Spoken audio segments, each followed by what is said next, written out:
দেখো, যে অঙ্কগুলো আমাদের করতে হবে আজকে আমি এখন করাবো তোমাদের 15, 16, 19, 22, 23, 31 আর 34-এর অঙ্কটা করাবো। এই অঙ্কগুলো করাবো। আর কোনগুলো বাড়িতে করতে হবে না 21, 24, 28, 32, 33 আর 36 এগুলো বাড়িতে করতে হবে। এই 36 অঙ্কটার জন্য মনে রাখবে এক এটিএম ইকুয়াল টু 760 টর হয়। কেমন? এগুলো হচ্ছে হোমওয়ার্ক আর এগুলো আমি এখন করাচ্ছি। ফার্স্ট যাচ্ছি 15 দাগের অঙ্কগুলো। এগুলো সবই নতুন বইয়ের, গ্রুপে দেখো নতুন বইয়ের ছবি দেওয়া আছে অঙ্কগুলো। তাহলে প্রথমে যাচ্ছি আমরা অঙ্কটায় 15 দাগের অঙ্ক। 15 দাগের অঙ্কয় কি বলেছে না 250 গ্রাম বেঞ্জিনে একটি অনুদ্বায়ী তড়িৎ অবিশ্লেষ্য দ্রাবের 30 গ্রাম দ্রবীভূত আছে। দ্রবণটির স্ফুটনাঙ্ক কত? বেঞ্জিনের স্ফুটনাঙ্ক 80 ডিগ্রি সেন্টিগ্রেড।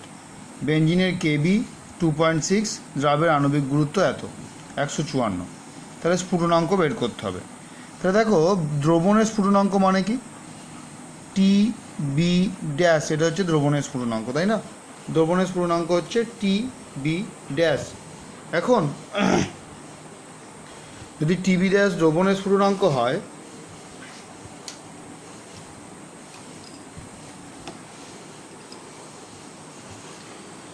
তাহলে এটা আমাকে বের করতে হবে। আর টিবি মানে হচ্ছে বিশুদ্ধ দ্রাবকের স্ফুটনাঙ্ক। এখানে বিশুদ্ধ দ্রাবকটা হচ্ছে বেঞ্জিন। তার স্ফুটনাঙ্ক কত বলা আছে না 80 ডিগ্রি সেন্টিগ্রেড, এটা বলা আছে। এবার কেবি কত বলা আছে না 2.6, আর আণবিক গুরুত্ব M2 বলা আছে 154।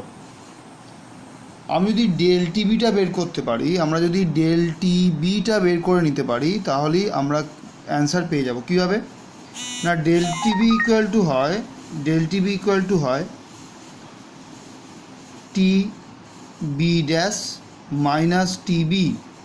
তাহলে টিবি ড্যাশ ইকুয়াল টু হবে টিবি প্লাস ডেল টিবি, তাহলে আমরা অ্যান্সার পেয়ে যাব। তাহলে ডেল টিবির ফর্মুলাতে আমরা যাচ্ছি। তাহলে ডেল টিবি ইকুয়াল টু কী ফর্মুলাটা না কেবি ইন্টু মোলালিটি। তাহলে কেবি লিখলাম, মোলালিটির জন্য আমার কী দরকার W2/M2 ইন্টু W1 ওপরে হচ্ছে 1000। যেমন এবার ভ্যালুটা বসাই, দেখো কেবি ভ্যালুটা কত হচ্ছে না 2.6। নেক্সট ইন্টু W2 এর জায়গায় কত বসাবো? দেখো W2 তো আমাকে বলে দিয়েছে, W2 মানে হচ্ছে দ্রাবের পরিমাণ, সেটা কত বলে দিয়েছে না 30 গ্রাম। আর W1টা কত বলে দিয়েছে? W2 30 গ্রাম, W1টা বলে দিয়েছে দেখো 250 এত গ্রাম বলে দিয়েছে। তাহলে এবার এখানে ভ্যালুগুলো বসাই। দেখো ভ্যালু যদি বসাই তাহলে W2 এর জায়গায় কত বসছে না 30/M2 এর জায়গায় বসছে 154, W1 এর জায়গায় হচ্ছে 250, ওপরে হচ্ছে 1000। এটা তাহলে এটা হলে দেখবে অ্যান্সারটা মোটামুটি বেরোবে 2.025। এটা গেল ডেল টিভির মানটা। এবার আমাকে কি, আমার কাজটা কি, আমাকে টি বি ড্যাশটা বের করতে হবে। সেটা ইকুয়াল টু কত হবে না টিবি প্লাস ডেল টিবি। এবার তোমরা যদি ডিগ্রি সেন্টিগ্রেডে বের করতে যাও তাহলে কোনো ঝামেলা নেই। তাহলে 80 প্লাস 2.025 এত ডিগ্রি সেন্টিগ্রেড মানে 82.025 ডিগ্রি সেন্টিগ্রেড অ্যান্সার হবে।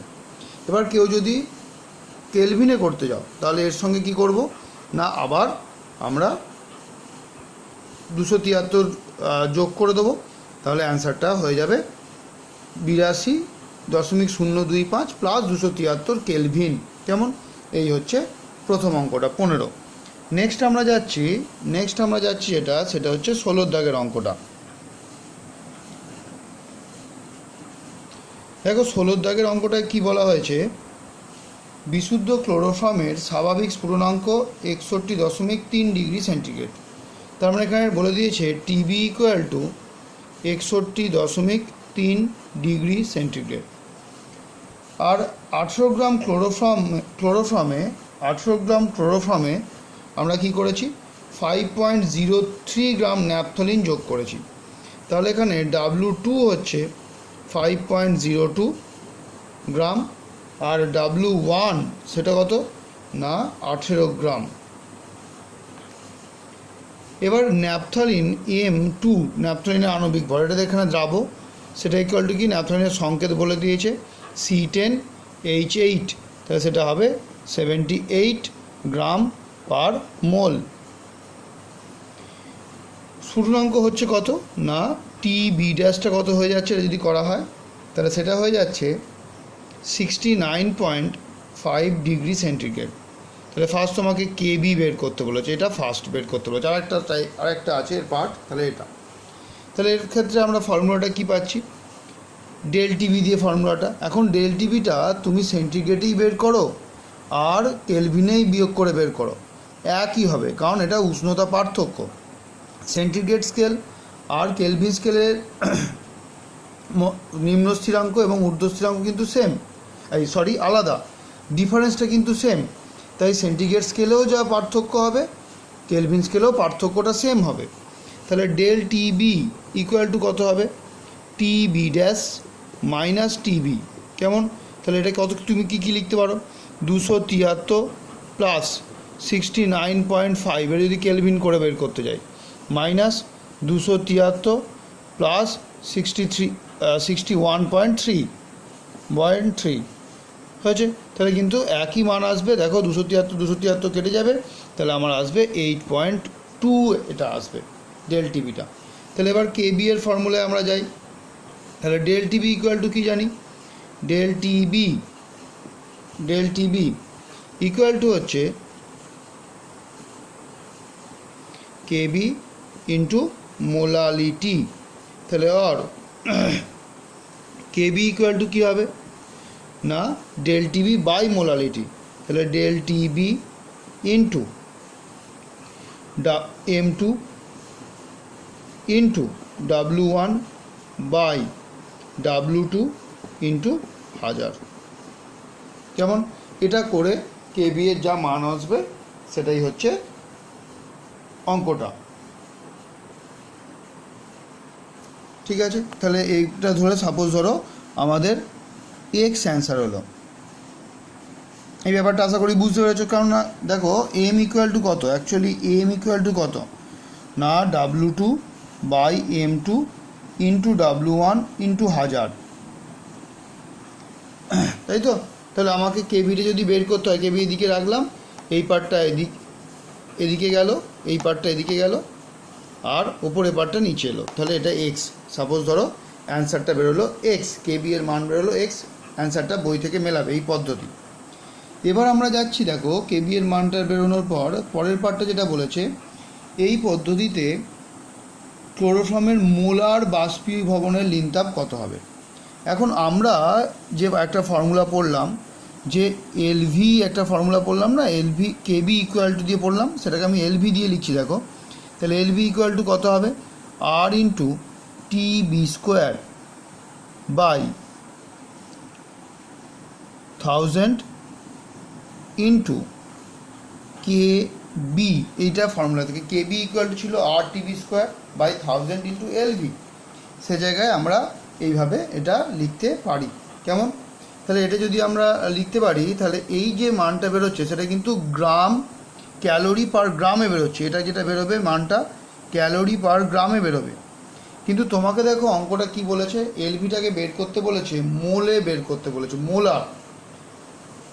তাহলে কার বের করতে বলেছে না ক্লোরোফর্মের। তাহলে ক্লোরোফর্মের প্রথমে আণবিক ভরটা দিয়ে কত না ক্লোরোফর্মের আণবিক ভর দেখবে ক্লোরোফর্ম যদি দেখো এম অফ CH Cl3 সেটা দেখবে 119.5 বেরোবে। তাহলে সেটা দিয়ে আমাকে এই পার্টটাকে গুণ করতে হবে, তবেই আমরা ক্যালোরি পার মোল ব্যাপারটা পাবো। কেমন? কারণ এটা গ্রামের জন্য, তাহলে এত গ্রামের জন্য কত সেটা বের করতে হবে, তবেই আমরা মোলে কনভার্ট করতে পারবো। তাহলে অ্যান্সারটা কী হবে? এটা যেটা বেরোলো, সাপোজ ধরো R into TB² by 1000 into কেবিটা এক্স ধরো বেরিয়েছে, ওদিকে কেবিটা ধরো এক্স বেরিয়েছে, ইন্টু হচ্ছে 119.5 এত ক্যালোরি পার মোল। কেমন? এটা গ্রামে ছিল, হলো ব্যাপারটা। এবার টিবিটা কি?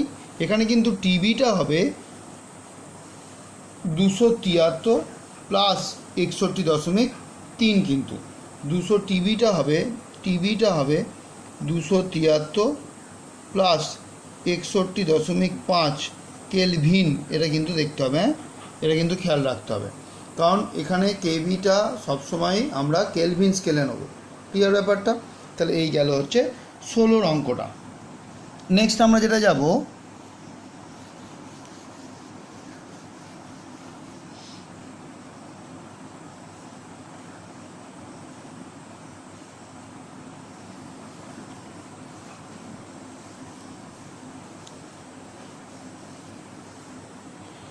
নেক্সট যে অঙ্কটা যাব সেটা কোনটা না 19-এর দাগের অঙ্কটা। দেখো 19-এর দাগের অঙ্কটায় যাচ্ছি। 19-এর দাগের অঙ্কটা কি বলেছে না 1.25 গ্রাম অয়েল অফ উইন্টারগ্রিনে বা উইন্টারগ্রিন তেলকে এত গ্রাম বেঞ্জিনে দ্রবীভূত করা হয়েছে। তাহলে W2টা বলে দিয়েছে 1.25 গ্রাম, 1.25 গ্রাম এটা বলে দিয়েছে এত গ্রাম বেঞ্জিনে। তাহলে মানে W1টা বলে দিয়েছে 99 গ্রাম বলে দিয়েছে।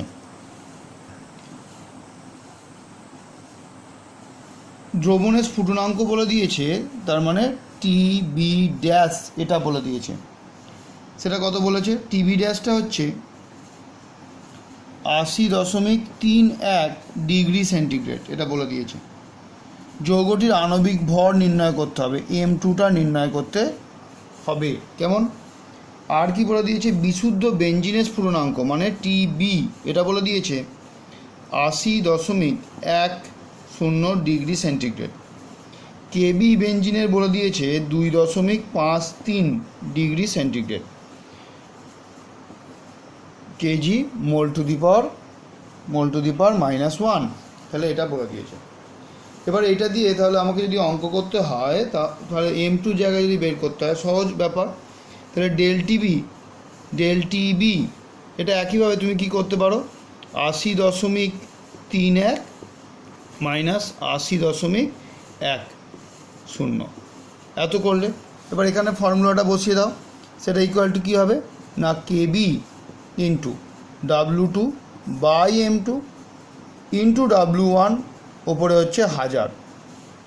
কেমন? সেখান থেকে বাকি সব মান দেখো তোমার বলা আছে, শুধু M2 এর মানটা বের করতে হবে। M2 এর মানটা বের করতে হবে, পারবে আশা করি। তাহলে এই গেল 19-এর দাগের অঙ্কটা হলো। নেক্সট আমরা যেটা যাব 22-এর দাগের অঙ্কতে। দেখো 22-এর দাগের অঙ্কটা যাই।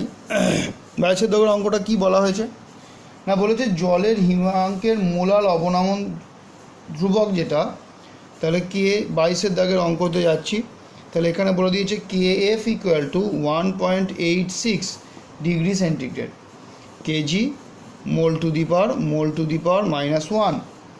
তাহলে যদি এত গ্রাম ইউরিয়া, তার মানে W2 ইকুয়াল টু বলেছে 3.33 গ্রাম, আর W1 ইকুয়াল টু বলেছে 250 গ্রাম।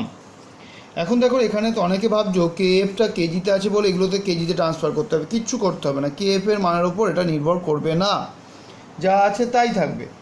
জলের হিমাঙ্কের অবনমন কতটা ঘটেছে?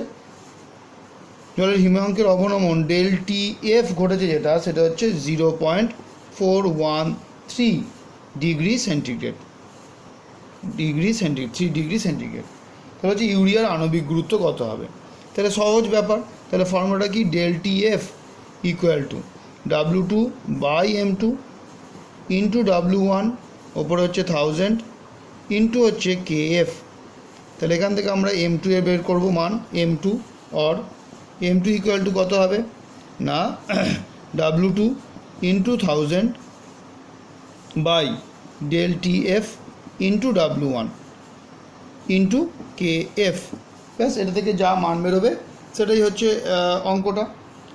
কেমন? তাহলে এখানে কোনো ঝামেলার কিছু নেই। তাহলে এই হচ্ছে অঙ্কটা, আর কিছু এখানে আর কিছু ঝামেলা নেই, এটা ক্যালকুলেশন করবে, যা অ্যান্সার বেরোবে সেটাই। কেমন? নেক্সট আমরা যেটা যাচ্ছি সেটা হচ্ছে 23-এর দাগের অঙ্কটা। 23-এর দাগের অঙ্কটা কি বলেছে না, এটা বাষ্প অভিস্রবণ চাপ সংক্রান্ত। 23-এর দাগের অঙ্কটা দেখো, বলেছে 1 লিটার জলীয় দ্রবণে 6 গ্রাম ইউরিয়া, 9 গ্রাম গ্লুকোজ দ্রবীভূত আছে 300 কেলভিন উষ্ণতায়। উক্ত দ্রবণের অভিস্রবণ চাপ কত? তাহলে অভিস্রবণ চাপ পাই ইকুয়াল টু হচ্ছে CRT। সি ইকুয়াল টু কত না W2, এটা মোলার গাঢ়ত্ব W2 by M2 into V. এখানে যেহেতু ভিটা লিটারে আছে তাই উপরে 1000 গুণ করলাম না, ইন্টু আর ইন্টু টি।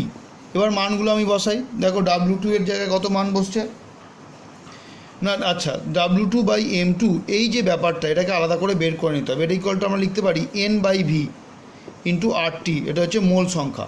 এবার মোল সংখ্যাটা কত, এখানে কিন্তু দুটো আলাদা আলাদা পদার্থ আছে, দুটো আলাদা আলাদা পদার্থের মোল সংখ্যা বের করে তাকে যোগ করে দিতে হবে। কেমন? তাহলে ইউরিয়ার ক্ষেত্রে হবে 6/60। কেন? ইউরিয়ার আণবিক ভর এম অফ ইউরিয়া সেটা ইকুয়াল টু কত 60। ইউরিয়ার সংকেত কি NH2 CO NH2। আর গ্লুকোজের সংকেত সবার জানা C6H12O6। তাহলে এম অফ গ্লুকোজ কত হবে 180, তাহলে হবে 9/180 দিয়ে ক্যালকুলেট করে বেরোবে। দেখো 3/20 বেরোচ্ছে, এটা 10, এটা হচ্ছে 20, তাহলে 3/20। এবার এনের জায়গায় আমরা বসাবো, এনের জায়গায় কী বসাবো 3/20। ভিটা কত 1, আর এর জায়গায় কত বসবে, ভিটা 1 বলা আছে কারণ 1 লিটার, আর এর জায়গায় 0.0821 বসালাম। আর টি এর জায়গায় কত বসবে না 300। ক্লিয়ার ব্যাপারটা? তাহলে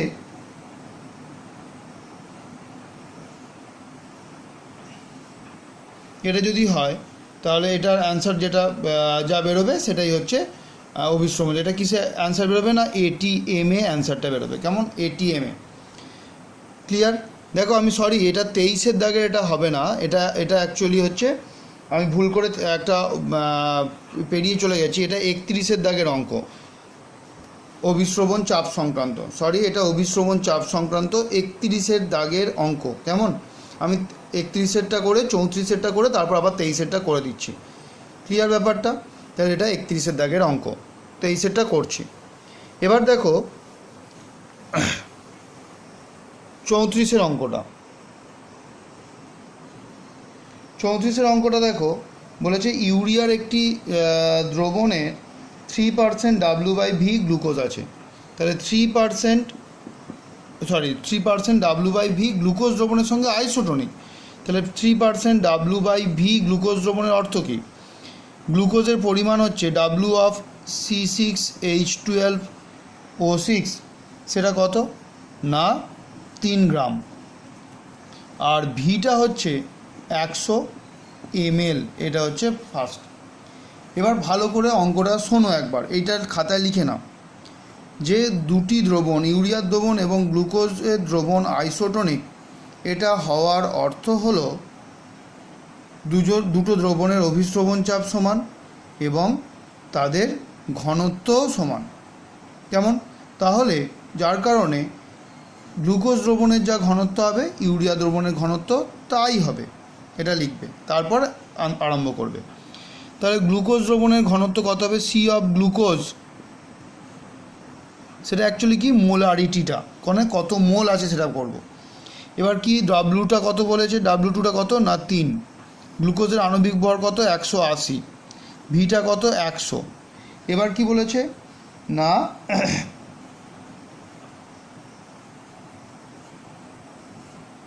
ওপরে হচ্ছে 1000 ml যেহেতু দিয়েছে এটা। তাহলে এটা যদি হয় তাহলে যেটা সি অফ গ্লুকোজ যেটা বেরোবে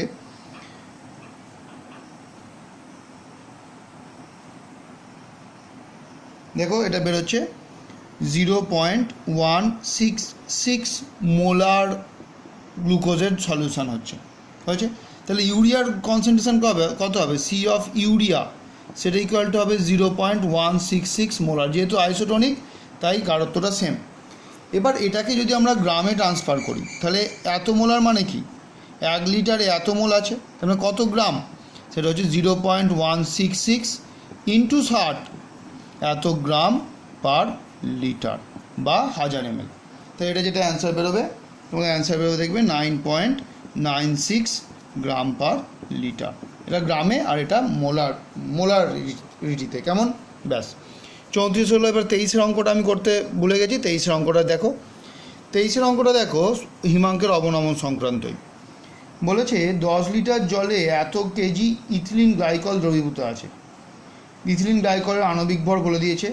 কোন উষ্ণতা পর্যন্ত দ্রবণে উপস্থিত জল জমবে না। এই কোন উষ্ণতা পর্যন্ত দ্রবণে উপস্থিত জল জমবে না তার মানে হচ্ছে ওই দ্রবণের হিমাঙ্ক বলা হয়েছে। কারণ জলের কোন ডিগ্রি সেন্টিগ্রেড উষ্ণতা পর্যন্ত জল জমে না? 0 ডিগ্রি। তার মানে জলের হিমাঙ্ক পর্যন্ত, তারপর তাপ ছেড়ে দিয়ে সেটা জমে যায়। তাহলে এখানে আমার দ্রবণের হিমাঙ্কটা বের করতে হবে। তাহলে দ্রবণের হিমাঙ্ক বের করার জন্য আমরা ডেলটি বিটা বের করি, ডেলটি এফটা বের করি। কেমন? তাহলে del T F equal to K F into W2 by M2 into W1 into হচ্ছে 1000। এবার কে এফটা কত বলে দিয়েছে? কে এফ দেখো বলে দিয়েছে 1.85। W2টা কত বলে দিয়েছে? না 6.66 কেজি। এটাকে আমি গ্রামে কনভার্ট করছি, তাহলে 6660 গ্রাম। M2টা কত? না 64। ইথিলিন গ্লাইকলের সংকেত হচ্ছে CH2OH সিঙ্গেল বন্ড CH2OH, এটা হচ্ছে ইথিলিন গ্লাইকলের সংকেত। এর আণবিক ভর 64, এটা মনে রাখতে হবে। ইন্টু W1টা কীভাবে বের করবো? দেখো জলের আয়তন দিয়েছে এবং ঘনত্বগুলো দিয়েছে 1 গ্রাম পার ml। তাহলে 10 litre equal to 10,000 ml, that is equal to 10,000 গ্রাম। কারণ যেহেতু ঘনত্বটা বলে দিয়েছে এত, তাহলে এটা হলে এখানে কী হবে? 10,000 হবে ইন্টু ওপরে হচ্ছে 1000।